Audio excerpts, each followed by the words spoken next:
Details చూస్తే YSR Congress party fake ప్రచారాలు తప్పుడు విధానాలనే సిద్ధాంతాలుగా చేసుకుని పనిచేస్తుందని ముఖ్యమంత్రి చంద్రబాబు నాయుడు తీవ్ర స్థాయిలో ధ్వజమెత్తారు.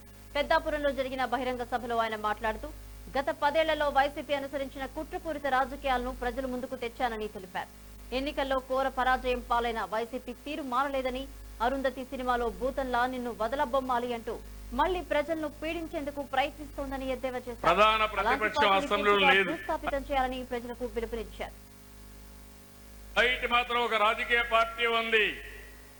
ఆ రాజకీయ పార్టీని చూస్తే అది విష రాజకీయ పార్టీగా తయారైపోయింది.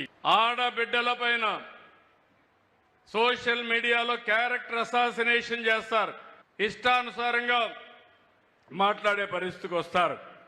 అంటే మామూలుగా మీరు చూస్తే ఫేక్ ప్రచారాలు, రౌడీ రాజకీయాలు, తప్పుడు విధానాలు ఇవే ప్రచారంగా చేసుకొని ముందుకు పోతున్నారు. కానీ మీ రాష్ట్రంలో ఒక భూతం ఉంది. మళ్ళీ ఆ భూతం లేదని గ్యారంటీ ఏంటని అడుగుతున్నారు. దీనికి మీరందరూ ఒక విషయం గుర్తుపెట్టుకోవాలి. నేను ఆ రోజు అందరికీ చెప్పాను, ఈ భూతాన్ని పాతాళంలో కంట్రోల్ చేశాం, ఇంకా తిరిగి రాదని చెప్పాను. కానీ ఇక్కడ చూస్తే అరుంధతి సినిమా చూశారా మీరు? నిన్ను వదల బొమ్మాళి వదల, నిన్ను వదలనంటా ఉంది. నిన్ను వదల బొమ్మాళి వదల, నిన్ను వదలనంటా ఉంది. అలాంటి అరుంధతిలో భూతం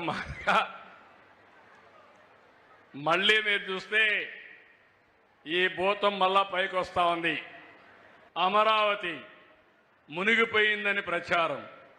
మొన్నటి వరకు అమరావతికి డబ్బు ఇవ్వద్దని అందరికీ లెటర్లు పెట్టి ఇది అమరావతిలో జరుగుతుంది, గవర్నమెంట్ ఆఫ్ ఇండియా 15,000 కోట్ల రూపాయలు డబ్బులు శాంక్షన్ చేస్తే నిధులు లేకుండా అడ్డం పడ్డారు.